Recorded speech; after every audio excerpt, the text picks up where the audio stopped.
नमस्कार, झारखंड समाचार में आप सबका स्वागत है। आइए जानते हैं झारखंड की तमाम छोटी बड़ी खबरों को। इससे पहले चैनल को सब्सक्राइब नहीं किया है तो प्लीज चैनल को सब्सक्राइब कर बेल आइकन को प्रेस कर दीजिए ताकि खबरों का अपडेट आपको मिलता रहे। ईडी के सामने नहीं आए कारोबारी विष्णु अग्रवाल। जमीन हेराफेरी मामले में होनी थी पूछताछ। पूजा पाठ का हवाला देकर हाजिर होने में जताई असमर्थता। कारोबारी विष्णु अग्रवाल कल फिर ईडी के सामने पेश नहीं हुए। कल उनसे रांची के चसायर होम, पुगड़ू और सिमरटोली में सेना की जमीन समेत अन्य जमीन की खरीद बिक्री में हुई हेराफेरी के संबंध में पूछताछ की जानी थी, लेकिन वे नहीं आए। ईडी सूत्रों के मुताबिक उन्होंने अधिकारियों को बताया कि वे पूजा पाठ में व्यस्त हैं। ये लंबी अवधि की पूजा है। उन्होंने यह जानकारी मेल के माध्यम से दी है। इससे पहले वे स्वास्थ्य कारणों का हवाला देकर ईडी के सवालों से बचते रहे। अब वे भगवान का सहारा ले रहे हैं। ईडी की ओर से जारी समन में उन्हें कल 11 बजे तक ईडी के क्षेत्रीय कार्यालय हिनू पहुंचने को कहा गया था, पर वे कल भी ईडी ऑफिस नहीं आए। इसके बाद ईडी ने समन जारी कर 31 जुलाई को आने को कहा है। बता दें कि कारोबारी विष्णु अग्रवाल को इससे पहले 17 जुलाई को ईडी ने पूछताछ के लिए बुलाया था, लेकिन वे हाजिर नहीं हुए। पीएम नरेंद्र मोदी झारखंड को देंगे 1607 किसान समृद्धि केंद्र की सौगात। सभी केंद्रों पर किसान होंगे शामिल। बता दें कि प्रधानमंत्री नरेंद्र मोदी 27 जुलाई 2023 को झारखंड के किसानों को बड़ी सौगात देने जा रही हैं। पीएम मोदी 1607 किसान समृद्धि केंद्र झारखंड को समर्पित करेंगे। ये जानकारी भारतीय जनता पार्टी के झारखंड प्रदेश महामंत्री एवं मुख्यालय प्रभारी डॉक्टर प्रदीप वर्मा ने दी है। उन्होंने बताया कि 27 जुलाई को पीएम मोदी राजस्थान के सीकर से 1.25 लाख किसान समृद्धि केंद्र देश को समर्पित करेंगे। प्रदीप वर्मा ने कहा कि मोदी सरकार गांव गरीब किसान के कल्याण के लिए संकल्पित है। किसानों की आय को दुगना करने के लिए केंद्र की मोदी सरकार कल्याणकारी योजनाएं लागू कर रही है। बीजेपी नेता ने कहा कि किसान समृद्धि केंद्र किसानों के सर्वांगीण विकास दृष्टि से महत्वपूर्ण है। इस केंद्र पर किसानों को कृषि संबंधी हर प्रकार की समस्याओं का निदान उपलब्ध होगा। केंद्र पर खाद, बीज, दवा, कीटनाशक, मिट्टी जांच की सुविधा भी उपलब्ध कराई जाएगी। रांची में भाकपा नेता सुभाष मुंडा की गोली मारकर हत्या। विरोध में लोगों ने की तोड़फोड़। झारखंड की राजधानी रांची में बृहस्पतिवार की रात को एक वामपंथी नेता की गोली मारकर हत्या कर दी गई। हत्या के बाद से इलाके में तनाव का माहौल है। लोगों का गुस्सा फूट पड़ा। देखते ही देखते लोगों ने दुकानों में तोड़फोड़ शुरू कर दी। कई गाड़ियां में भी तोड़फोड़ की गई। भारतीय कम्युनिस्ट पार्टी के इस नेता का नाम सुभाष मुंडा है। बताया गया कि रात को किसी ने सुभाष मुंडा को गोली मार दी, जिससे उनकी मौत हो गई। घटना नगड़ी थाना क्षेत्र के दलाल दली के पास की है। जैसे ही सुभाष मुंडा की हत्या की खबर मिली, स्थानीय लोग वहां जुट गए और तोड़फोड़ शुरू कर दी। दुकानों के साथ साथ कई वाहनों में भी तोड़फोड़ की खबर है। बता दें कि विस्तृत जानकारी की प्रतीक्षा है। कैसे किसी जाति को मिलता है अनुसूचित जनजाति का दर्जा। मणिपुर में मैतेई समुदाय की तरह झारखंड समेत बंगाल और ओडिशा में भी कुड़मी समुदाय लगातार अनुसूचित जाति का दर्जा देने की मांग कर रहा है। इसे लेकर वे कई सड़क पर उतरे तो कई बार उन्होंने ट्रेनों का परिचालन को ठप कर दिया। इस समुदाय के लोग अपने अपने राज्य में संगठन बनाकर अपनी मांग को मनवाने के लिए लगातार प्रयासरत हैं। झारखंड में निवास कर रहे कुड़मी समुदाय के लोग कई बार बंद बुला चुके हैं। यहाँ तक कि सत्ता पक्ष के कई नेता खुल के इस मांग का समर्थन कर चुके हैं, लेकिन अब तक इस दिशा में कोई भी ठोस कदम नहीं उठाया गया है। ज्ञात हो कि मणिपुर में भी मैतेई समाज के लोग लगातार अनुसूचित जनजाति का दर्जा देने की मांग कर रहे हैं। इसे लेकर वहां बीते 2 माह से अधिक समय से लगातार हिंसक घटनाएं देखने को मिली थी। हालांकि अभी स्थिति नियंत्रण में है। ऐसे में जानना जरूरी है कि कैसे किसी भी जाति को अनुसूचित जनजाति का दर्जा मिलता है। देवघर बना साइबर फ्रॉड का गढ़। 7 दिन में 10 से अधिक ठगी। यूपी समेत 4 राज्यों की पुलिस ने मारे छापे, 2 गिरफ्तार। बाबा नगरी देवघर साइबर फ्रॉड का गढ़ बन गया है। इससे पहले तक झारखंड का जामताड़ा जिला ही साइबर ठगी के लिए बदनाम था। अब इस सूची में देवघर जिला भी शामिल हो गया है। आए दिन यहाँ साइबर ठगी की घटनाएं सामने आ रही है और इन घटनाओं का अंजाम देने वाले अपराधियों की तलाश न सिर्फ राज्य की पुलिस को है, बल्कि अलग अलग राज्यों के पुलिस भी लगातार देवघर पहुंच रही है। बीते एक सप्ताह में देवघर में कई साइबर फ्रॉड सहित 10 से अधिक ठगी के मामले सामने आए हैं, जबकि राज्य के अलग अलग जिलों के अलावा कई राज्यों की पुलिस भी यहाँ छापेमारी कर चुकी है। बता दें कि 24 जुलाई को जसीडीह थाना क्षेत्र में साइबर ठगी का एक मामला सामने आया, जहां कुंजीसर गांव की रहने वाली एक महिला यूट्यूब पर सस्ते में गाय खरीदने का विज्ञापन देख ठगों के झांसे में आ गई। महिला ने विज्ञापन में दिए नंबर पर कॉल किया। उस दौरान अज्ञात व्यक्ति ने झांसे में लेकर 49,920 रुपए की साइबर ठगी कर ली। इस संबंध में लक्ष्मी प्रसाद कोयरी की पत्नी देवंती देवी ने साइबर थाने में शिकायत देकर कार्रवाई की मांग की है। देवघर व जामताड़ा में 1188 महिलाओं की जांच, 29 को प्री सर्वाइकल कैंसर, 60% के जननांग में सूजन। झारखंड के संताल परगना की महिलाओं को सर्वाइकल कैंसर और जननांग में सूजन की समस्या तेजी से बढ़ रही है। पिछले दिन देवघर व जामताड़ा में मेगा महिला स्वास्थ्य शिविर में महिलाओं की जाँच के बाद इसका खुलासा हुआ है। देवघर में 615 महिलाओं की जाँच की गई, इनमें 80% के जननांग में सूजन की समस्या थी। वहीं जामताड़ा में जाँच के लिए पहुंची 573 महिलाओं में यह समस्या पाई गई। इतना ही नहीं, देवघर में 18 और जामताड़ा में 11 महिलाओं में सर्वाइकल प्री कैंसर का पता चला। प्री सर्वाइकल कैंसर के लक्षण वाली महिलाओं को तत्काल कोल्पोस्पोक गाइडेन क्रियो ट्रीटमेंट देकर उन्हें कैंसर से मुक्त कर दिया गया। जिन महिलाओं में सर्विक्स यानी गर्भाशय ग्रीवा में सूजन थी, उन सभी को किट 6 खुराक मुक्त दी गई। देवघर में 26 महिलाएं VIA पॉजिटिव मिली।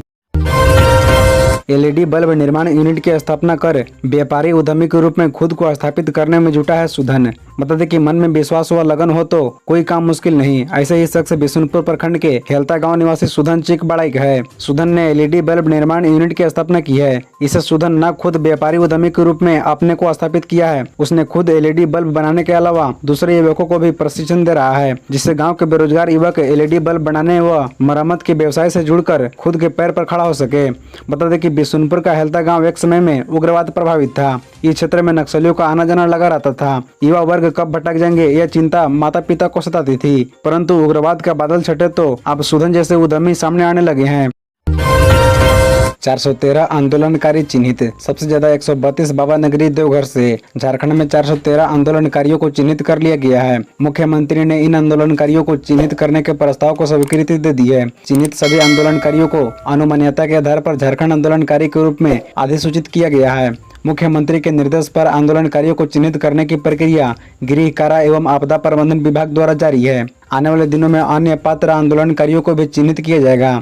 बता दें कि चिन्हित आंदोलनकारियों में सबसे ज्यादा देवघर से हैं। बाबा नगरी के 132 लोगों को झारखंड आंदोलनकारी के रूप में चिन्हित किया गया है।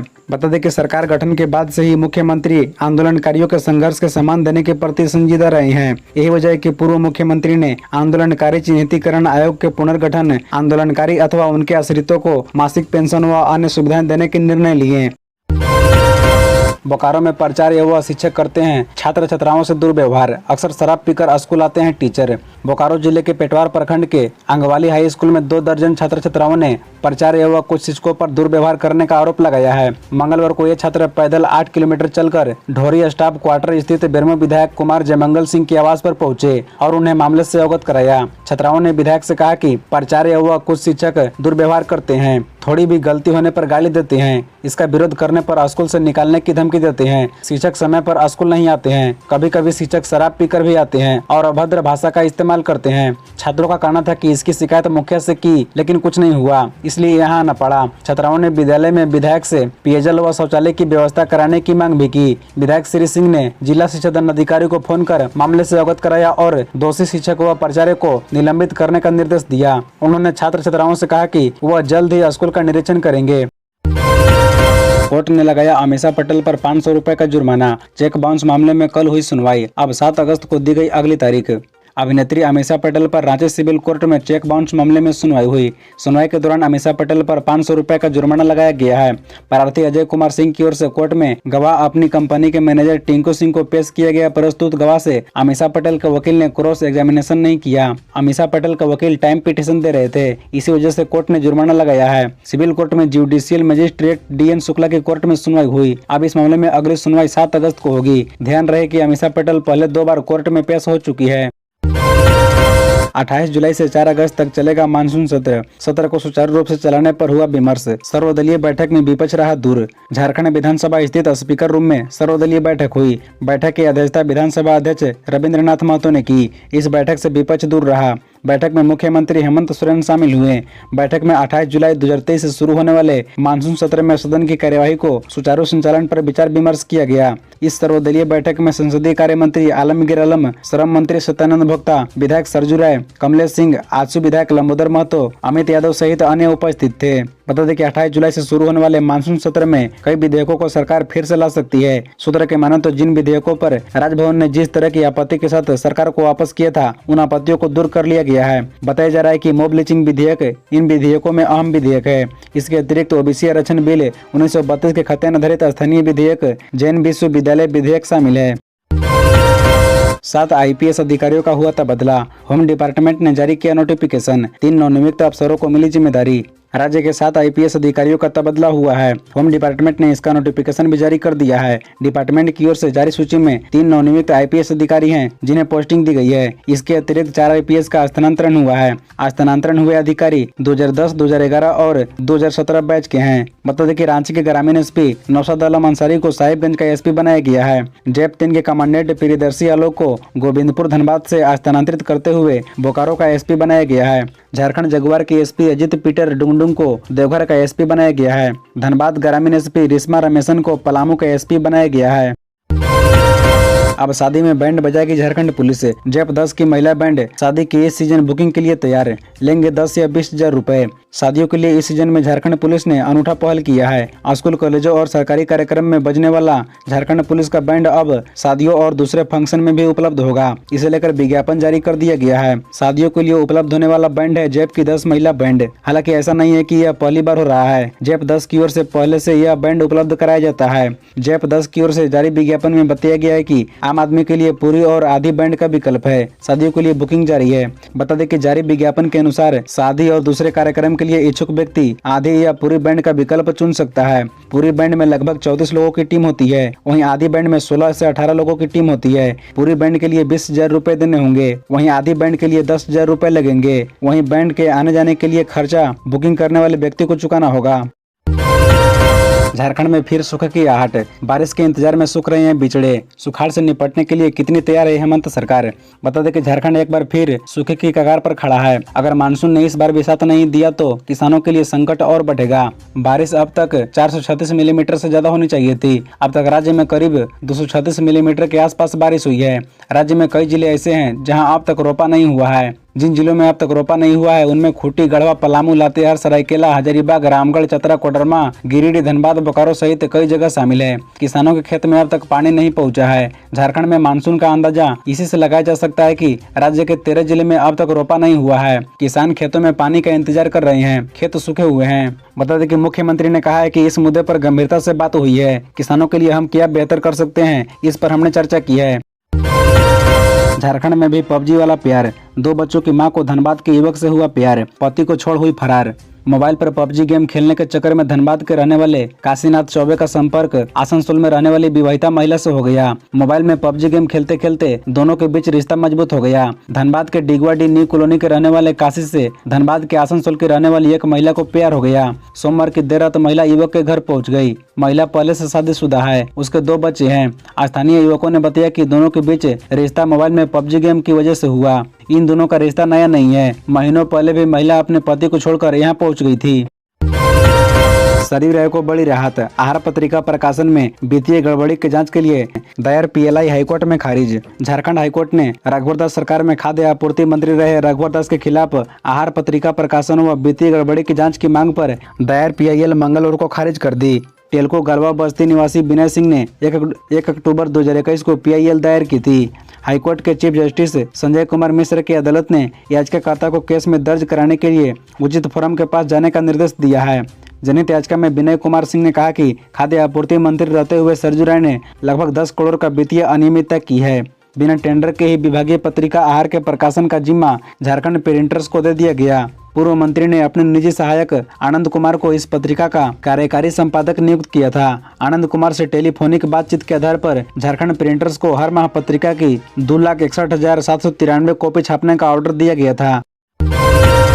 कस रहा है प्रिंस खान पर शिकंजा। प्रिंस खान का पासपोर्ट होगा रद्द, कार्रवाई तेज। शूटर अफजल गिरफ्तार। धनबाद पुलिस अब गैंगस्टर प्रिंस खान पर शिकंजा कस रही है। एक तरफ प्रिंस खान को लेकर इंटरपोल ने रेड और ब्लू कॉर्नर नोटिस जारी कर दिया है, वहीं दूसरी तरफ प्रिंस खान के नेटवर्क को भी तोड़ने की कोशिश जारी है। इसी कड़ी में प्रिंस खान के शूटर अफजल अंसारी को एटीएस ने पलामू से गिरफ्तार किया है। अरब की सुरक्षा एजेंसी के पास प्रिंस खान के नाम का नोटिस भेजा गया है। रेड कॉर्नर नोटिस धनबाद में दर्ज फायरिंग के एक केस में जारी किया गया है, जबकि blue corner notice Dhanbad ATS के द्वारा प्रिंस खान के खिलाफ अनुसंधान किए जा रहे एक केस में जारी है। बता दें कि प्रिंस खान शारजाह में छिपा है। पुलिस उसके पासपोर्ट को रद्द करने की कार्रवाई कर रही है। वासेपुर कमर मकदूमी रोड के रहने वाले गैंगस्टर प्रिंस खान ने हैदर अली के नाम से पासपोर्ट बनाया और फरार हो गया। प्रिंस खान धनबाद में एक बार फिर कब्जे जमाने की कोशिश में लगा है। कारोबारियों को फोन कर धमकी देना, उन पर हमले कराने जैसे कई वारदातों को अंजाम दिया जा रहा है। खबरों से जुड़े रहने के लिए चैनल को सब्सक्राइब, वीडियो को लाइक एवं एक दूसरे से शेयर जरूर करें। धन्यवाद।